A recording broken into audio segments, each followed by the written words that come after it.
আসসালামু আলাইকুম। আজকে আপনাদের সামনে উপস্থিত হলাম ছোট একটি বিষয় নিয়ে।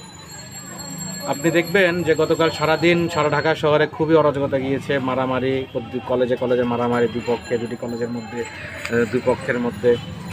এটা আসলে এই আন্দোলনটি আপনার এখন পর্যন্ত বিরাজমান রয়েছে আজকে পর্যন্ত।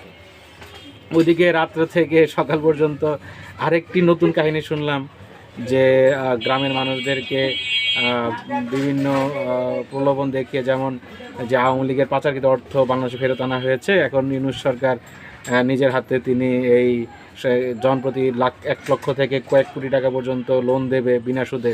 এই খুশিতে অনেকে। এর মতো অবস্থায় তারা এখানে যে কাগজটা দেখিয়েছে, টোকেনটি, সেখানে লেখা ছিল যে প্রতি বিপ্লব। এখন একটা জিনিস চিন্তার বিষয় যে আওয়ামী লীগ তো ছাড় দেবে না, তাদের সাথে আবার তাদের দুলাভাই মোদী সরকারের এজেন্টরাও রয়েছে। দেখেন, তাদের পরিকল্পনা খুব সূক্ষ্ম যে আপনার দেশের মানুষ বা প্রশাসনকে একটি জায়গায় ব্যস্ত রেখে দেশে একটি মানে এই সুযোগে তারা একটি বিপ্লব করার চেষ্টা করছে বা করতে চেষ্টা করতেছে এবং করতে থাকবেই। এটা বাস্তব।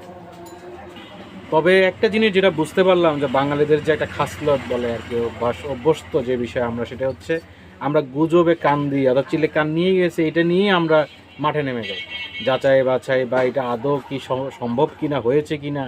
দেখুন, ডেঙ্গুতে একটা ছাত্র মারা গিয়েছে। ডেঙ্গুতে যে ছেলেটি মারা গিয়েছে, সে